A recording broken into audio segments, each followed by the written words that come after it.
হজরত ঈসা আলাইসাল্লামের দুইজন বন্ধু ছিল। অনেক ব্যাপারেই তিনি বন্ধুদ্বয়ের পরামর্শ নিয়ে কাজ করতেন।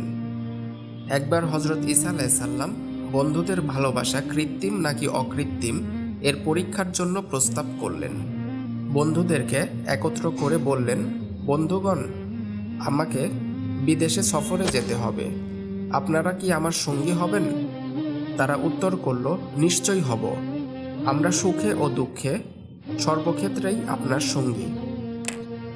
এবার হজরত ঈসা আলাইসাল্লাম কিছু খাবার এবং প্রয়োজনীয় দ্রব্যাদি সংগ্রহ করে বিদেশে যাত্রা করলেন। সঙ্গীদ্বয়ও সহযাত্রী হলেন। প্রতিমধ্যে তপ্ত মরুর প্রান্তরে তারা চলতে চলতে ক্লান্ত হয়ে পড়ল।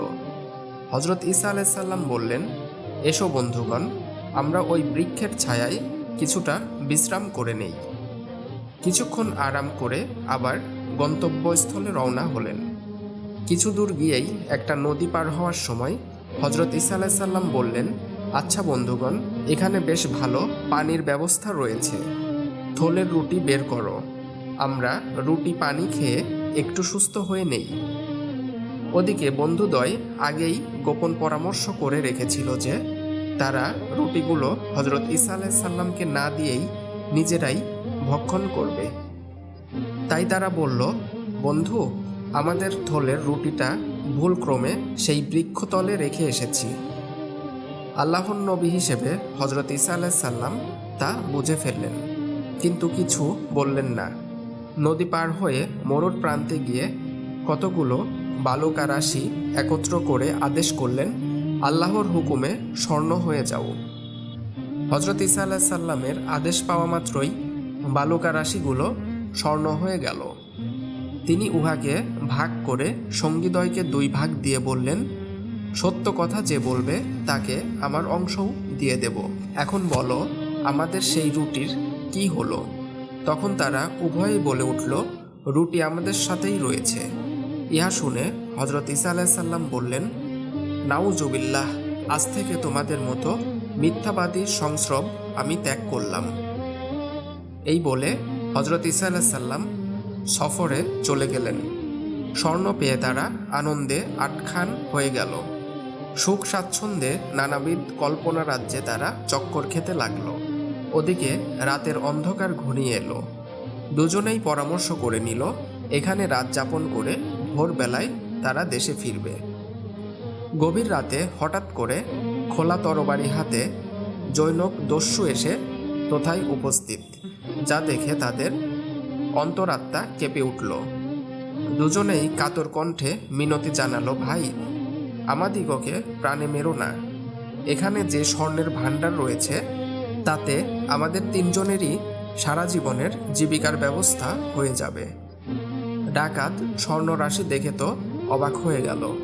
অতপর 3 জন মিলে সতর্কতার সাথে স্বর্ণ পাহারা দিয়ে রাত কাটিয়ে দিল।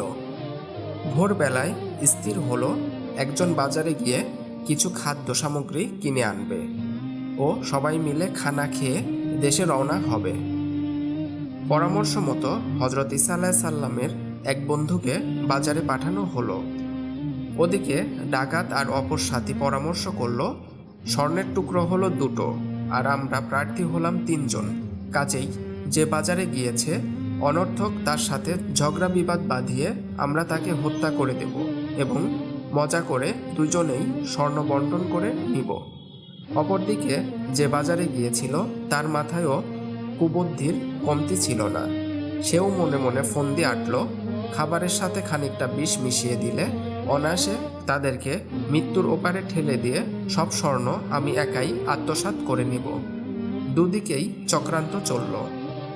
বাজার শেষ করে সে যখন বন্ধুদ্বয়ের নিকট এলো, সুতীক্ষ্ণ তরবারির আঘাতে তার জীবনলীলা সাঙ্গ হয়ে গেল। অতপর 2 বন্ধু মহানন্দে সদ্য বাজার থেকে আনা খাবার খেতে বসল। যেমনই খাবার পেটে গেল অমনি বিষের ক্রিয়া শুরু হয়ে গেল ও অসহ্য যন্ত্রণায় ছটফট করতে করতে তারা অন্তিম শয্যায় শুয়ে পড়ল।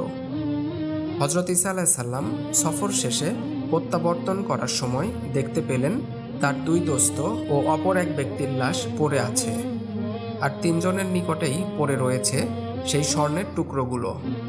তিনি মনে মনে ভাবতে লাগলেন, এটাই হলো লোভের পরিণাম।